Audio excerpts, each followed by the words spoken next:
Next chapter जो हमारे किताब में सीक्वेंस में था वो था हमारा एग्जेम्पशंस का चैप्टर। एग्जेम्पशंस अंडर जीएसटी और चैप्टर नंबर 5 है। एग्जेम्पशंस में कोई खास बदलाव नहीं हुआ है। एग्जेम्पशंस में कोई खास बदलाव नहीं हुआ, बहुत सारे चेंजेस पिछले एग्जामिनेशन के लिए हो गए थे।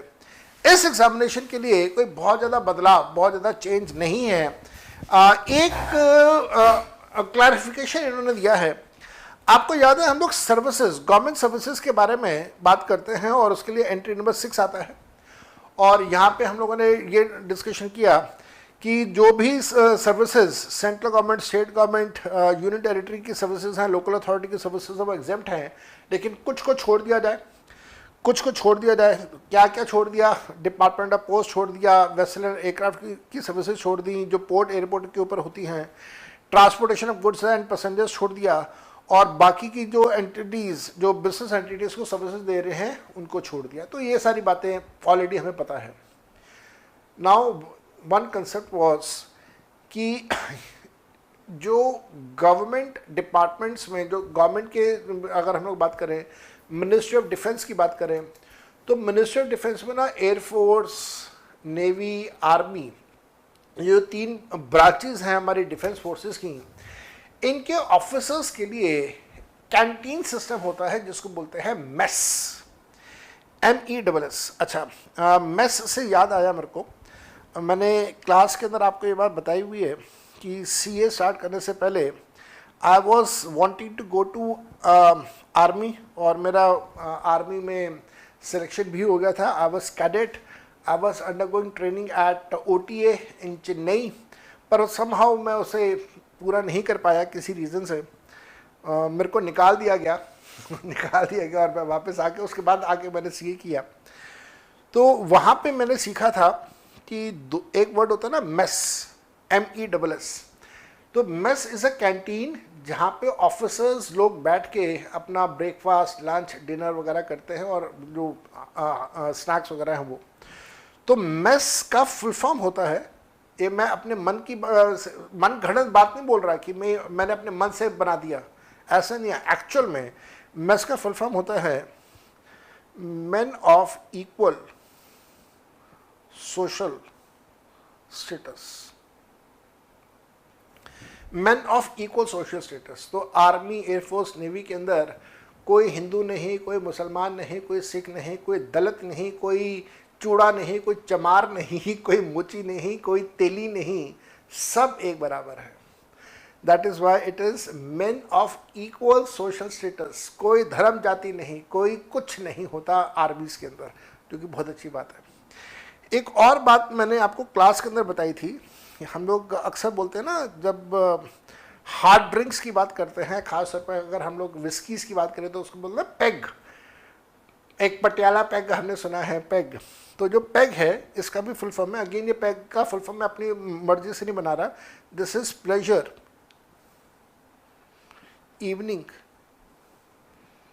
Pleasure evening glass, pleasure evening glass. अब ये प्लेजर इवनिंग ग्लास की हिस्ट्री है। जब वर्ल्ड वॉर चल रहा था, लड़ाई चल रही थी, तो लड़ाई का एक असूल था कि शाम के वक्त सूरज ढलने के बाद लड़ाई नहीं होती थी। तो every person in the forces they used to come back to the barracks and so on. तो जब वो वापस आते थे, रिट्रीव करते थे, तो वहाँ पे फिर उनको शाम के टाइम पे थोड़ा सा रिलैक्स करने के लिए उनका जो कल्चर है उसमें उनको ड्रिंक्स दिए जाते थे। So that was known as pleasure evening glass. तो pleasure evening glass became peg. Now ये 2 चीज़ें not related to any how related to examination, but चलो एक्स्ट्रा बातें, ये गंदी आदत है ना मेरी, जो मैं हमेशा ये एक्स्ट्रा बातें बताता रहता हूँ। तो अब आते हैं इस पर।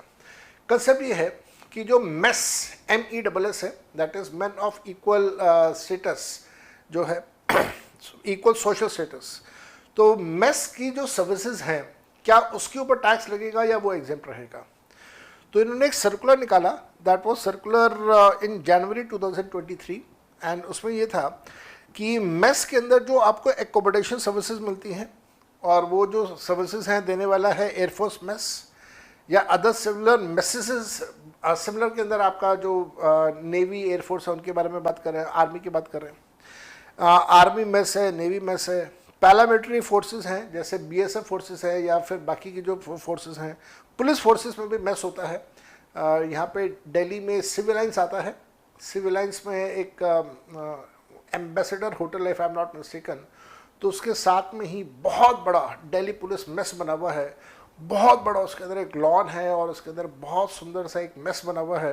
आई have been to that mess because of my father in law, you know everybody know he was in Delhi police, तो मैं एक बार उनके साथ गया था, तो बहुत सुंदर, बहुत आलिशान, बहुत रॉयल पुलिस मेस बना हुआ है।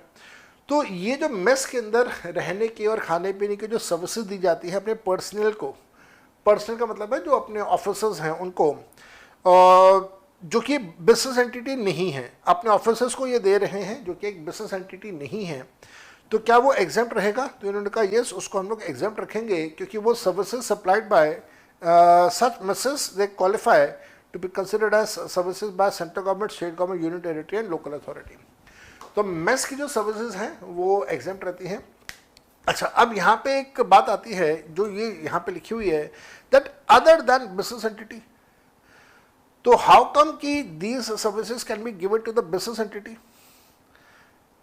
How come that these can be given to a business entity? तो मैं आपको बता देता हूँ, मैं सबका तो नहीं कह सकता, लेकिन मैं ये दिल्ली पुलिस मेस जो है सिविल लाइन्स में, उसके बारे में बात कर रहा हूँ। ये सिविल लाइन्स मेट्रो स्टेशन के बिल्कुल साथ में है, तो वहाँ पे बहुत बड़ा, बहुत सुंदर और बहुत बड़ा एक लॉन है। वो जो लॉन है वहाँ पे, वो लॉन ये लोग किराए पे देते हैं for functions and marriages and so on. तो हो सकता है कि भाई अगर पुलिस मेस का वो लॉन किसी एक बिजनेस एंटिटी ने, किसी एक ऑर्गेनाइजेशन के लिए, किसी एक फंक्शन के लिए किराए पे लिया, तो फिर वहाँ पे जीएसटी लगेगा, वहाँ पे एग्जेम्पशन नहीं है। लेकिन अदरवाइज़ अगर अपने ही ऑफिसर्स को अगर वो मेस यूज़ करने के लिए दिया है तो फिर वो एग्जेम्प्ट रहेगा, उसके ऊपर कोई जीएसटी चार्ज नहीं होगा। एक तो ये बात आ गई। एक और कंसेप्ट हमने एंट्री नंबर 34 में पढ़ा था, that was services by an acquiring bank, और आपको मैंने इससे रिलेटेड भी डायग्राम बना के सारी बातें क्लास के अंदर सिखाई थी। मैंने आपको ये कहा था कि साहब एक दुकानदार है, एक दुकानदार है, इस दुकानदार के पास एक ग्राहक आता है, बिल्कुल यही एग्जाम्पल बनाया था और ऐसे ही बनाया था एग्जाम्पल मैंने। तो एक शॉपकीपर है और इस शॉपकीपर के पास एक ग्राहक आता है, सामान खरीदता है और पेमेंट करनी है। तो दुकानदार कहता है भाई कैश दे दो, ये व्यक्ति कहता है यार कैश तो मैं कैरी नहीं कर रहा, कार्ड है मेरे पास, कार्ड ले लो।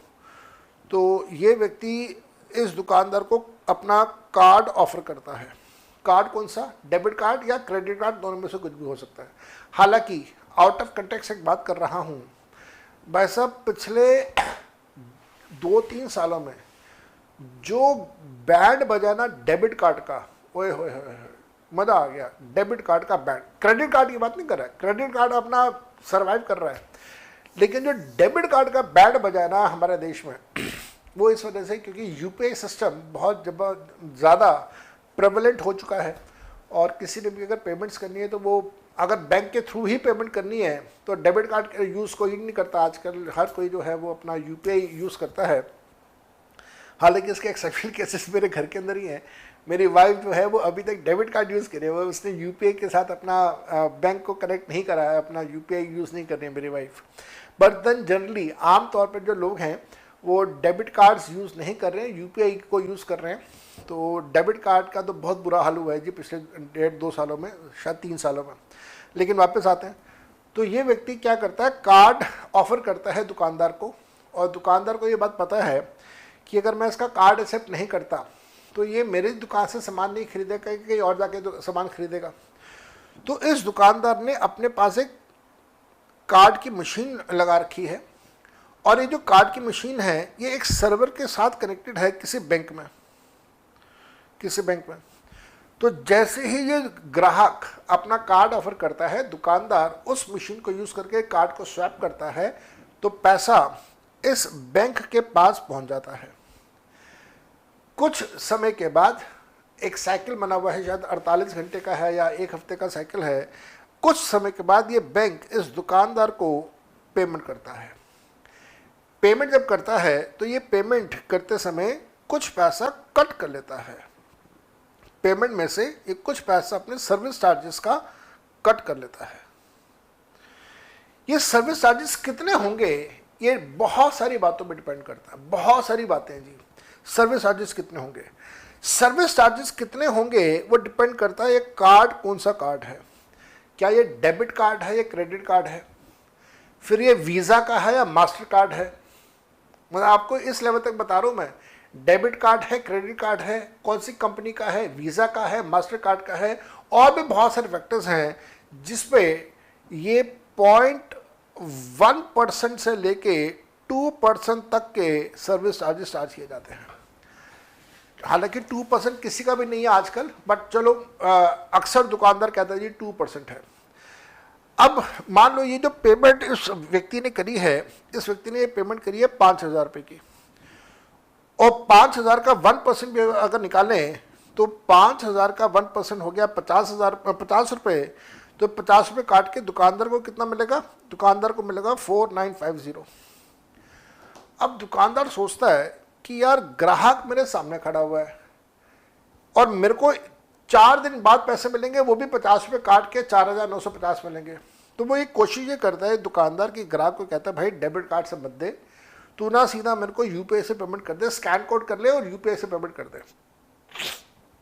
यूपीआई से कोई पैसा नहीं करता है दुकानदार का, ये आपको शायद पता हो। चलो बात को आगे बढ़ाते हैं। अब ये कहानी ये है कि ये जो 50 रुपये के चार्जेस कटे, क्या इस 50 रुपये के चार्जेस के ऊपर जीएसटी लगेगा? Answer is yes. तो 50 रुपये के ऊपर जीएसटी भी लगेगा। ठीक है जी। अब इसका एक्सेप्शन केस क्या था? इसका एक्सेप्शन केस ये था कि अगर ग्राहक ने 5,000 रुपये का सामान नहीं खरीदा, अगर ग्राहक ने 2,000 या 2,000 रुपये से कम का सामान खरीदा, तो चार्जेस तो लगेंगे लगेंगे। जो भी चार्जेस लगने हैं ranging between 0.1% to 2%, depending upon card से डेबिट कार्ड और वीज़ा, डेबिट कार्ड और क्रेडिट कार्ड, मास्टर का है या वीज़ा का है, किसका है, तो चार्जेस तो है ही हैं। लेकिन अगर ये ग्राहक ने 2,000 रुपये या 2,000 रुपये से कम का सामान खरीदा है तो उसके ऊपर चार्जेस तो होंगे लेकिन जीएसटी नहीं होगा, जीएसटी एग्जेम्प्ट रहेगा। ये कंसेप्ट था, आपको करवाया हुआ था। अब इसमें छोटा सा बदलाव हुआ, छोटा सा बदलाव ये हुआ कि भारत सरकार ने इस दुकानदार को कहा कि भाई देख ऐसा है, मास्टर कार्ड जो है, वीज़ा जो है, ये तो विदेशी कंपनीज हैं, ये तो अमेरिकन कंपनीज हैं, तो भाई तू अमेरिका की कंपनियों के ये कार्ड डिस्करेज कर। अब डिस्करेज कैसे करें?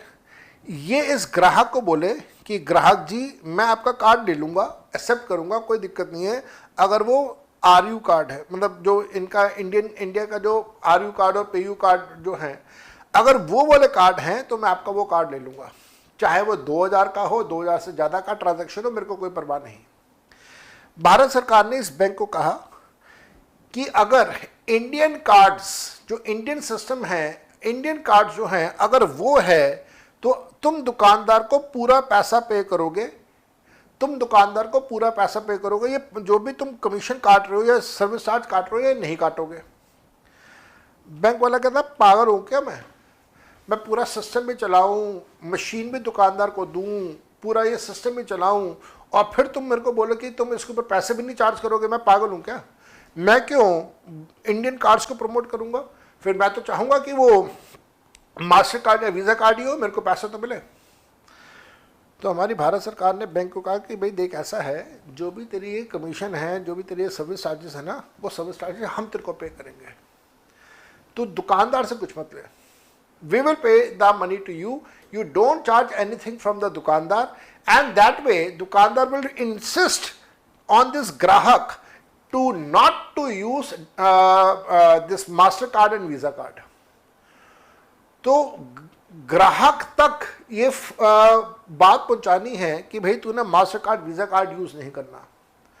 उसका सिस्टम क्या है? बैंक को सरकार ने कहा कि जो भी तेरे चार्जेस है वो हम पे कर देंगे, और तू दुकानदार को पूरा पैसा पे कर। दुकानदार को जब पूरा पैसा मिलेगा तो वो कंपेयर करेगा यार मास्टर कार्ड वीज़ा कार्ड के ऊपर तो मेरे फॉर एग्जांपल 50 रुपये प्लस जीएसटी कट रहा है, लेकिन जो इंडियन कार्ड्स हैं उसमें तो मेरा कोई पैसा कट नहीं रहा। तो वो आगे ग्राहक को इंसिस्ट करेगा कि साहब मैं आपका कार्ड एक्सेप्ट करूंगा, बिल्कुल करूंगा, लेकिन वो कार्ड अमेरिकन एक्सप्रेस का नहीं हो, वो आपका वीज़ा का ना हो, मास्टर कार्ड ना हो, तो मैं आपका कार्ड एक्सेप्ट कर लूँगा। तो ये पूरा सिस्टम है और मेरे को ऐसा लगता है कि ये बहुत अच्छा भी है। कहीं ना कहीं हम लोग अपनी डिपेंडेंसी ऑन अमेरिकन सिस्टम थोड़ा सा कम कर रहे हैं, और थोड़ा सा कह रहा था बहुत कम कर रहे हैं, और काफ़ी अच्छा भी है कि जितना ज़्यादा हम लोग अपने इकोसिस्टम के अंदर आ जाएं उतना अच्छा। अब चाइना को देखो, चाइना में यूट्यूब नहीं है, उनका अपना यूट्यूब है। चाइना नॉर्मल यूट्यूब जो आप और मैं यूज़ करते हैं वो यूज़ नहीं करता। चाइना अपना फेसबुक इंस्टाग्राम उनका अपना है, वो ये वाला फेसबुक और इंस्टाग्राम यूज़ नहीं करता। तो चाइना ने खुद ने अपना एक इकोसिस्टम बना रखा है जहाँ पे वो खुद अपनी दुनिया में खूब मस्त है, और शायद कहीं ना कहीं आने वाले टाइम पे ऐसा हिंदुस्तान भी, भारत भी करने वाला है, इंडिया भी ऐसे करने वाला है। इंडिया हो, भारत हो, हिंदुस्तान हो, एक ही बात है, कोई फ़र्क नहीं है। ठीक है, तो मैंने आपको ये पूरा कंसेप्ट समझा दिया।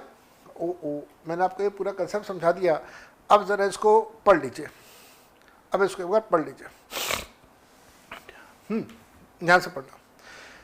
The services supplied bye acquiring bank. कौन सा एक्वायरिंग बैंक? जिस बैंक ने दुकानदार के पास मशीन रखी हुई है, वो बैंक क्या है? Acquiring bank. उस मशीन के थ्रू सारा पैसा बैंक के पास जा रहा है। Services supplied bye acquiring bank in a digital payment system in case of transaction through RuPay या Bhim UPI is the same as the services that they provide in case of transaction through any other card or mode of digital payment. What is any other card? मैंने आपको बताया card, any other card जो है वो 3 तरह के card हैं, हालांकि लिखा मैंने 2 था, होते 3 हैं। एक होता है मास्टर कार्ड, अमेरिकन है, एक होता है वीज़ा, ये भी अमेरिकन है, और एक होता है अमेरिकन एक्सप्रेस, ये भी अमेरिकन है। तो 3 कार्ड्स, और इन 3 में डेबिट है या क्रेडिट है, उसके ऊपर डिपेंड करेगा कि वो चार्जेस कितने हैं। तो अगर कोई और कार्ड है, वैसा ही कार्ड आपका RuPay का है या भीम UPI का है, तो फिर the only difference is the consideration for such services. Instead of being paid by the merchant और the user of the card, it is being paid by the central government. तो जैसे मैंने कहा, RU कार्ड में भीम के through अगर आप transaction हो रही है तो सर्विस चार्जेस दुकानदार से मत लो। बैंक को कहा कि जो भी तुम्हारे सर्विस चार्जेस हैं वो सरकार पे करेगी, दुकानदार से कुछ मत लेना, ना उस ग्राहक से कुछ लेना, ना ग्राहक देगा ना दुकानदार देगा आपको पैसा, अगर कार्ड यूज हो रहा है कौन सा, RuPay का या भीम का। लेकिन अगर मास्टर कार्ड है, वीज़ा है, अमेरिकन एक्सप्रेस है, तो दुकानदार से पैसा लेते रहना। दुकानदार अपने आप डिस्करेज हो जाएगा इन तीनों को यूज करने के लिए, और ग्राहक भी डिस्करेज हो जाएगा। Then so it is being paid by the central government in the form of incentive. तो ये इंसेंटिव है कि बैंक को कहा कि भाई तुम्हारा सारा पैसा हम पे कर देंगे। This is not a consideration which is paid by the central government for any services provided by the acquiring bank.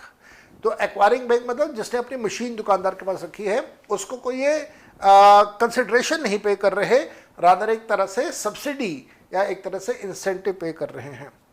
So the incentive is in the nature of the subsidy which is directly linked to the price of the services and the same does not form part of the taxable value of the transaction.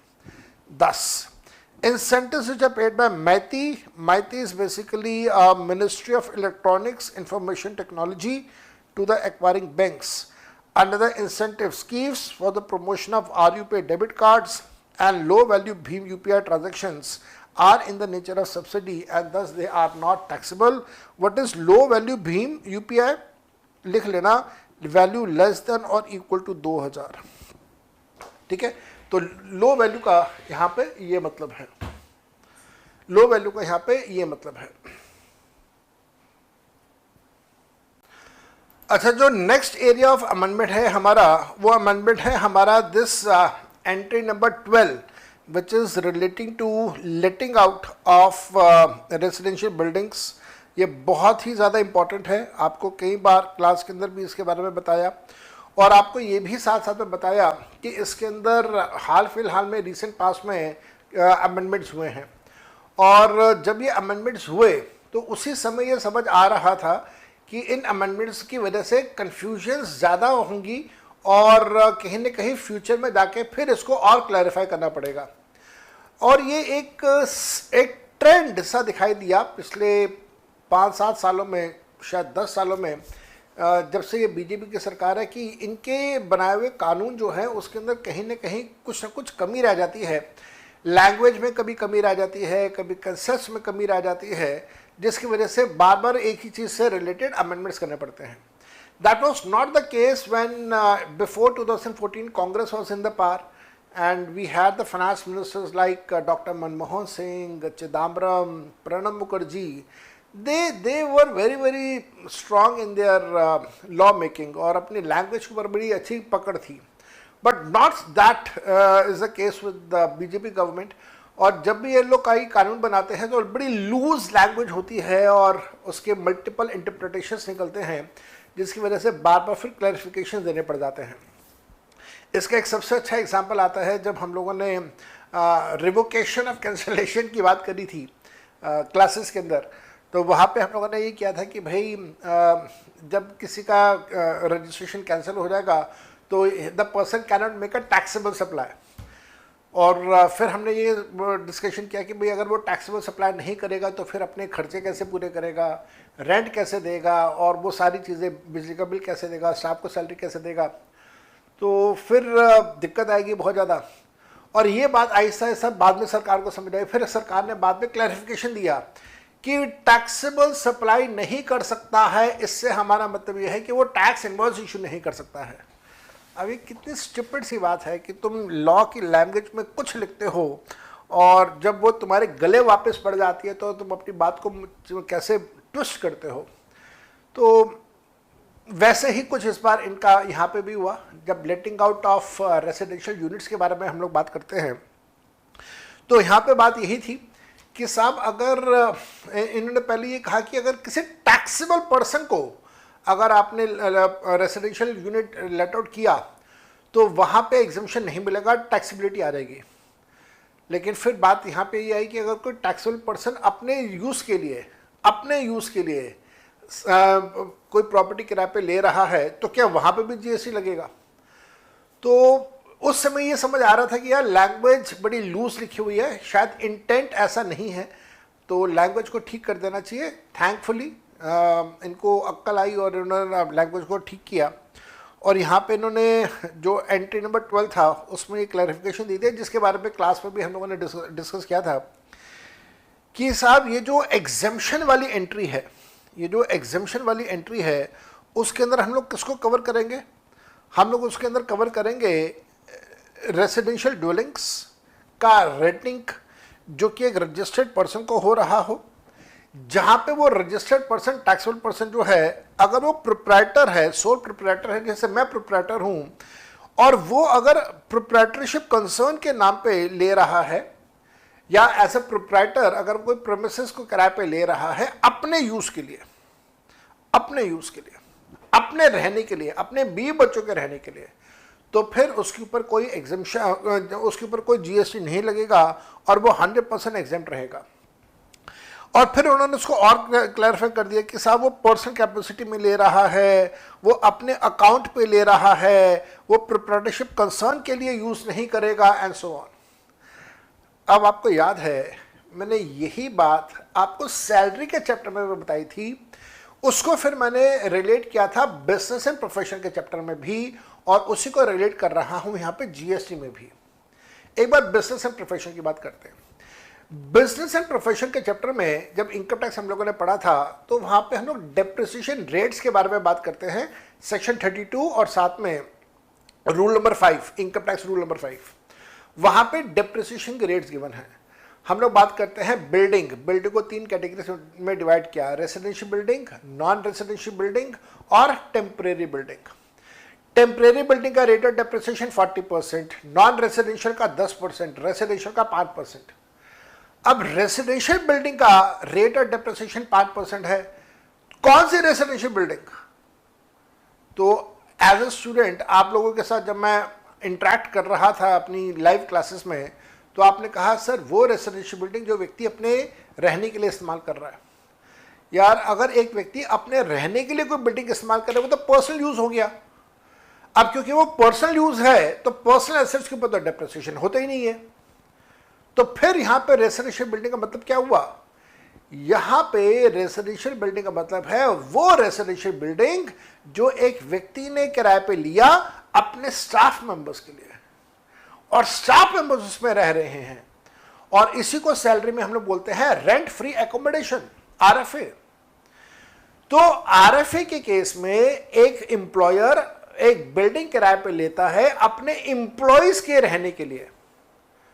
वही logic, वही concept GST में ले आओ। अगर एक व्यक्ति जो sole proprietor है और एज अ सोल प्रोप्राइटर अगर वो कोई और बिल्डिंग किराए पे ले रहा है अपने एम्प्लॉयज के रहने के लिए या एम्प्लॉय के फैमिली मेंबर्स के रहने के लिए, तो जीएसटी एग्जेम्पशन नहीं है, वहां पे जीएसटी लगेगा।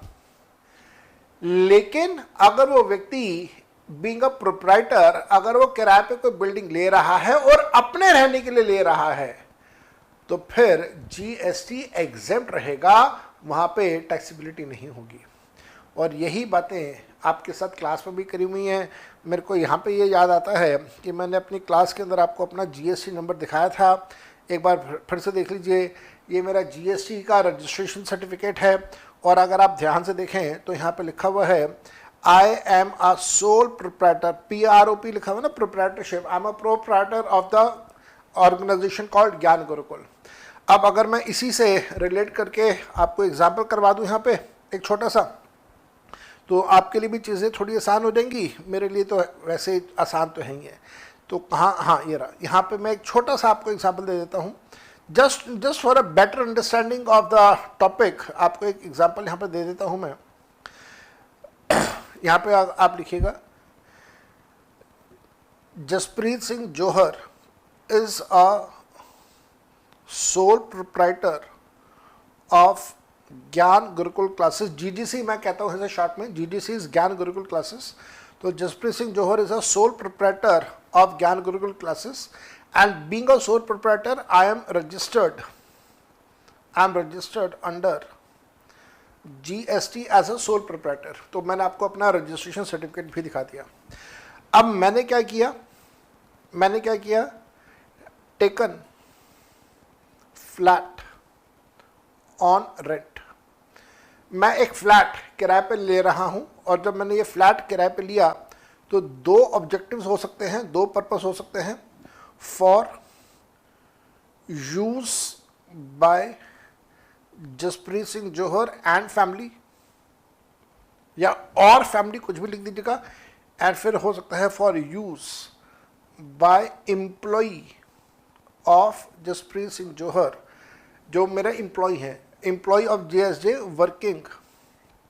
Working in Gyan Gurukul classes. तो ज्ञान गुरुकुल क्लासेस में एक एम्प्लॉय काम कर रहा है, उसके रहने के लिए मैंने फ्लैट किराए पे लिया, और एक मैंने अपने लिए फ्लैट किराए पे लिया। तो अगर ऐसे केस में बात करें तो इस सिचुएशन में जो भी रेंट होगा उस रेंट के ऊपर जीएसटी एग्जेम्प्ट रहेगा, और यहाँ पे जो मैंने अपने एम्प्लॉयज़ के लिए लिया उसका जो रेंट होगा उसके ऊपर जीएसटी लगेगा, इसमें कोई एग्जेम्पशन नहीं है।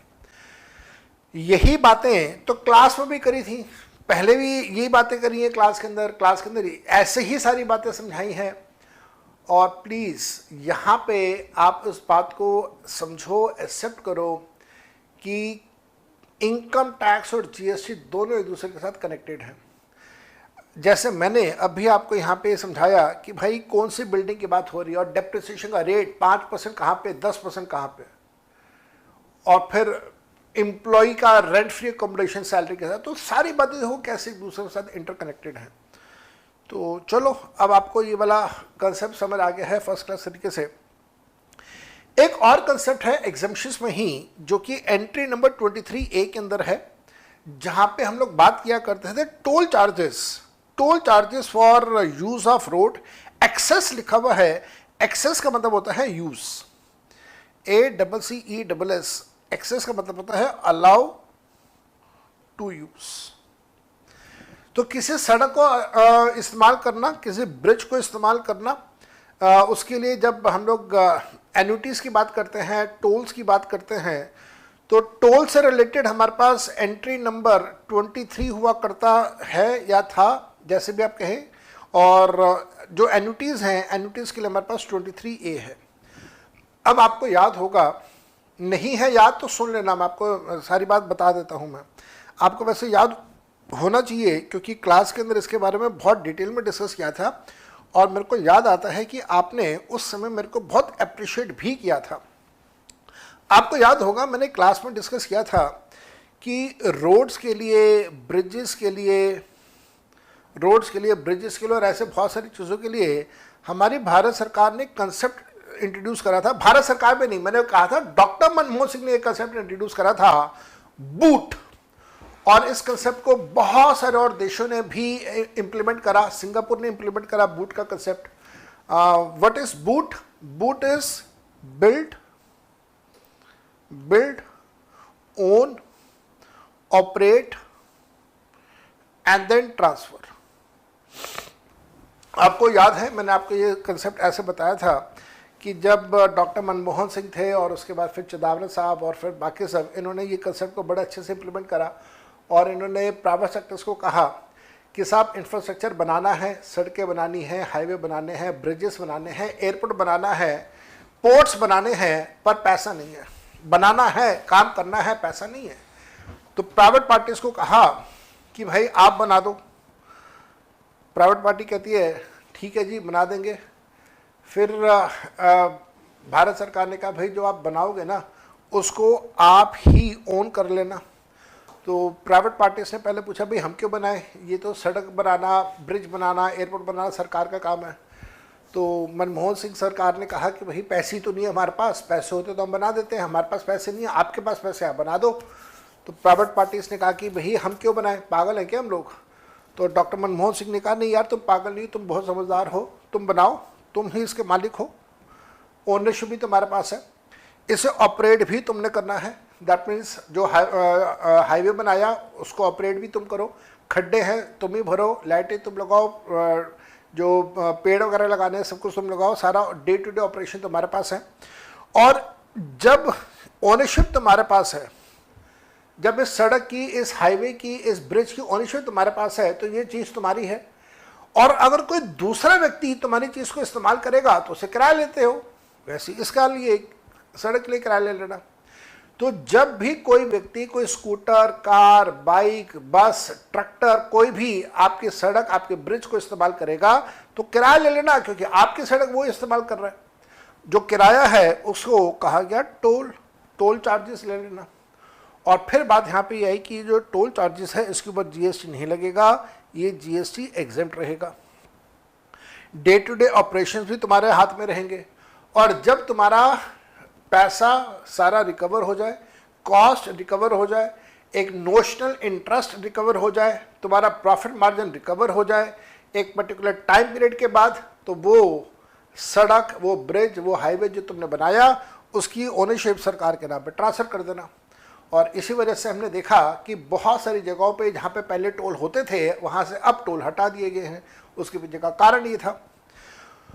ये सारी बातें आपको क्लास में बताई हुई है। Everything has been discuss in the class, कुछ नहीं छोड़ा मैंने क्लास में, आपको सब कुछ बताया। तो टोल के बारे में बताया। अब हुआ क्या कि मैं एक दिन ना ये नितिन गडकरी साहब को सुन रहा था। नितिन गडकरी साहब का यूट्यूब चैनल है, मैंने सब्सक्राइब करा हुआ है, तो उनको मैं सुन रहा था। और ये मैं आपको बात भी काफ़ी पुरानी बता रहा हूँ, लगभग कोई 6-8 महीने पुरानी बात बता रहा हूँ। और फिर अभी हुआ क्या, अभी रिसेंटली शायद आपको पता हो, एक न्यूज़ चैनल का एक यूट्यूब चैनल है, न्यूज़ मीडिया है, ANI, और उसमें स्मृता प्रकाश नाम की एक उनकी एंकर हैं जो बड़ी गुड़गांव में रहती हैं, बड़ी अच्छी एंकर हैं। तो स्मिता प्रकाश के साथ इनका एक पॉडकास्ट था नितिन गडकरी का।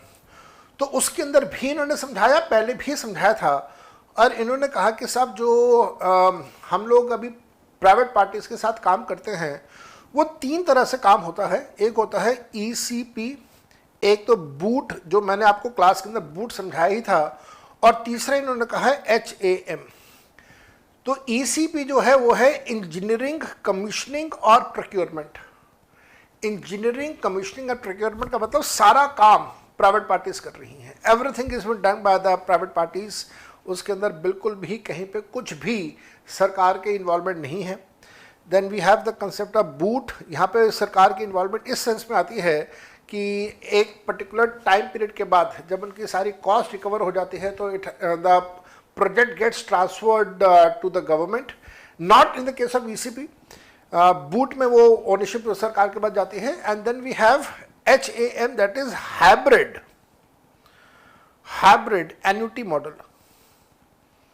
हाइब्रिड एन्युटी मॉडल, तो जो हाइब्रिड एन्युटी मॉडल है इसके अंदर कुछ पैसा सरकार इन्वेस्ट करती है, कुछ पैसा जो है वो प्राइवेट पार्टीज इन्वेस्ट करती हैं। तो ये जो हाइब्रिड एन्युटी मॉडल है, ये वाला मॉडल, इसमें एन्युटी से हमारा मतलब है एनुअल पेमेंट्स। एनुअल पेमेंट्स, तो annual payments is annuity, hybrid annuity model. तो इसमें ये हुआ था, अभी नितिन गडकरी साहब ने जो समझाया अपने पॉडकास्ट में, बहुत ब्रीफली समझाया उन्होंने।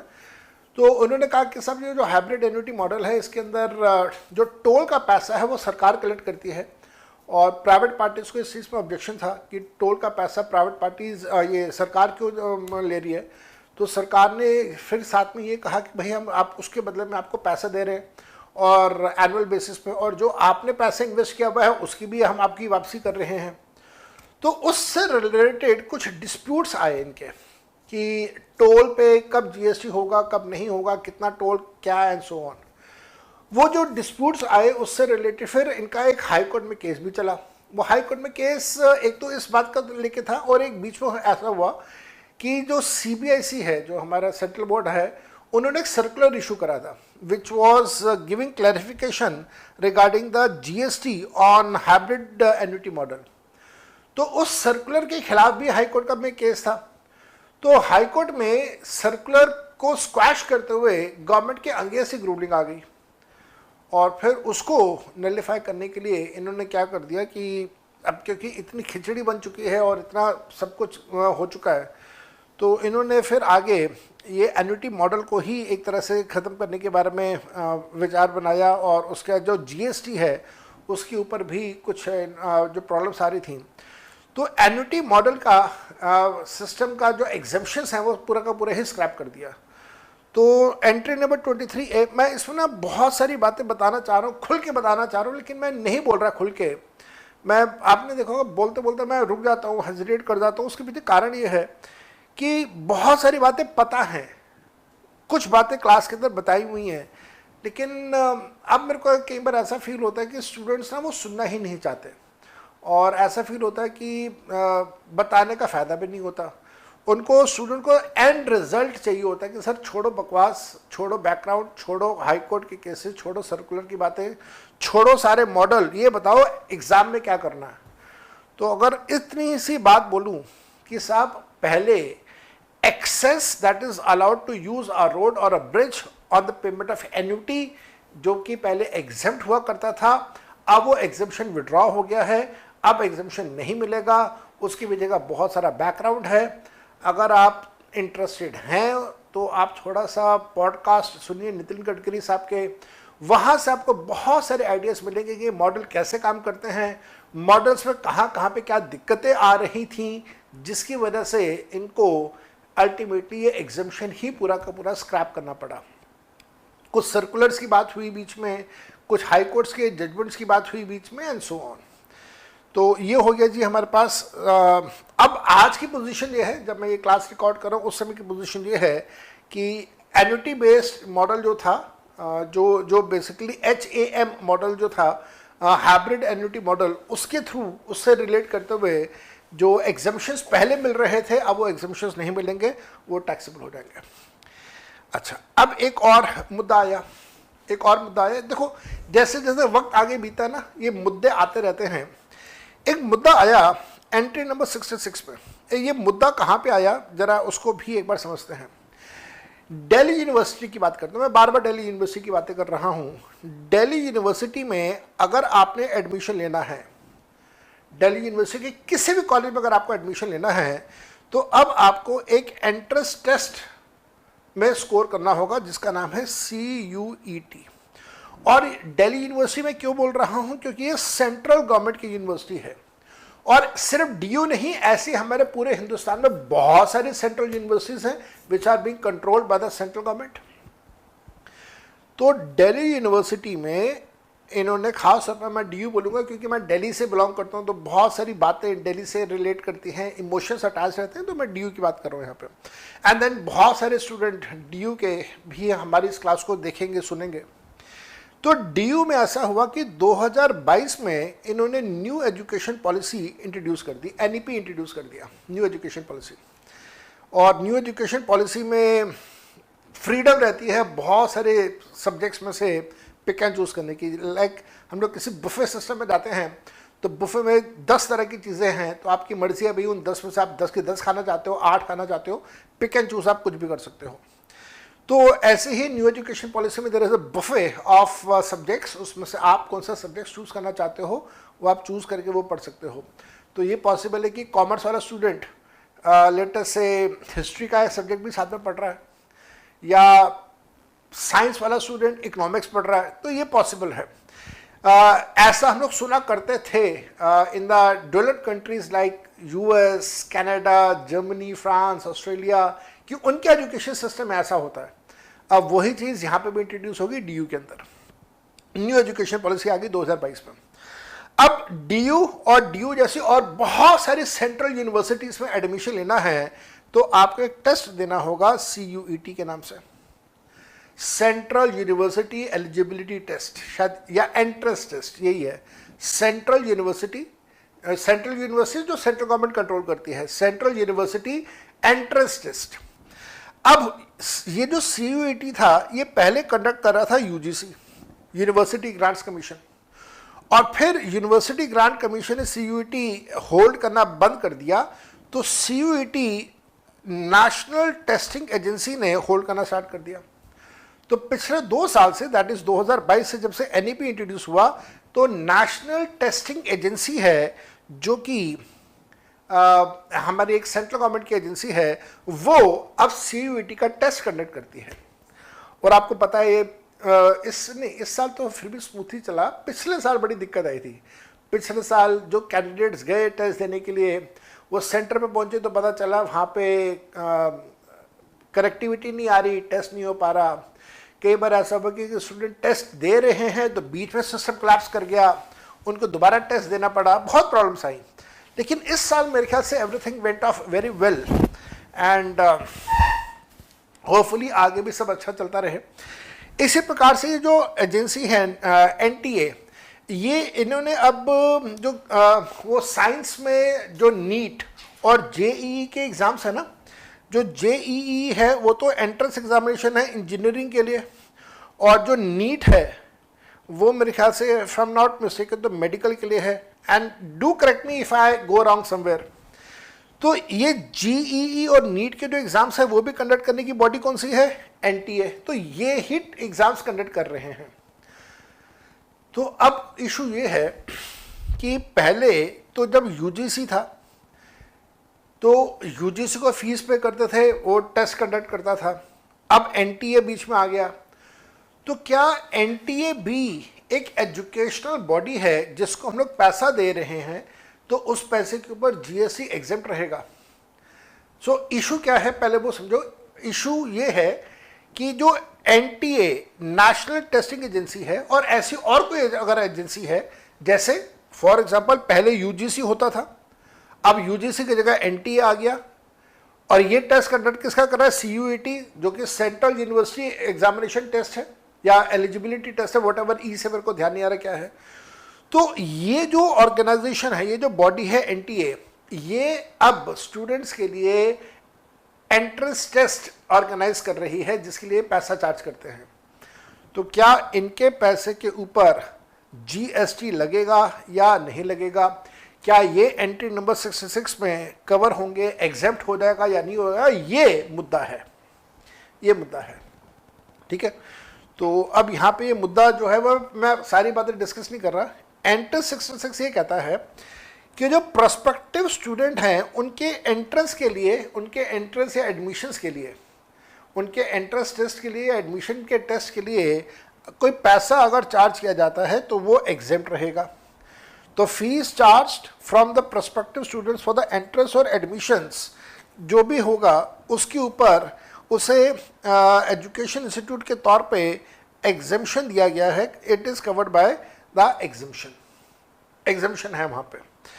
तो अब साथ में ये भी है कि अगर कोई अथॉरिटी है, किसी भी प्रकार की अगर कोई एक अथॉरिटी है, कोई बोर्ड है कोई बोर्ड जो सेंट्रल गवर्नमेंट ने सेटअप किया है, स्टेट गवर्नमेंट ने सेटअप किया है, including National Testing Agency NTA, जो मैं जिसका भी जिक्र कर रहा था, for conduct of entrance examination for the admission to the education institution shall be treated as an educational institution for the purpose of conducting entrance examination for the admission to an educational institutions। तो मोटी मोटी सी बात ये करें कि ये जो national Testing agency है, या फिर इससे पहले अगर हम लोग बात करें UGC की बात करें, तो ये जो बॉडीज़ एंट्रेंस एग्जामिनेशन कंडक्ट करती हैं और जो पैसा चार्ज करती हैं, तो इनके पैसे के ऊपर there will be no GST।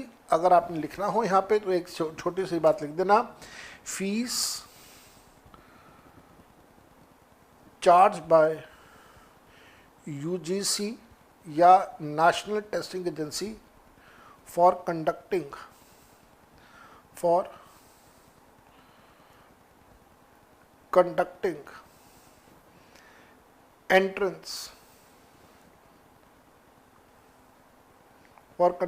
entrance tests shall be exempt from GST। तो एक अमेंडमेंट ये है, और मेरे को लगता है कि ये वाला पॉइंट कहीं ना कहीं एग्जामिनर MCQs पे पूछ सकता है आपसे, तो करके जाना। और मैं जैसे थोड़ी देर पहले मैंने कहा, मैं फिर से रिपीट करूँगा कि जिन स्टूडेंट्स ने मेरे से क्लासेस परचेज़ करी हैं after I have left Unacademy, तो जिन्होंने ये क्लासेस मेरे से परचेज़ करी हैं थ्रू माय गूगल ड्राइव, तो आपको सबको मैंने ये सब कुछ ऑलरेडी क्लासेस के अंदर करवाया है। आपको ये वाली क्लासेस देखने की ज़रूरत नहीं है, बट स्टिल एक बार अपने मन की तसल्ली के लिए अगर आप देख रहे हैं तो ठीक है।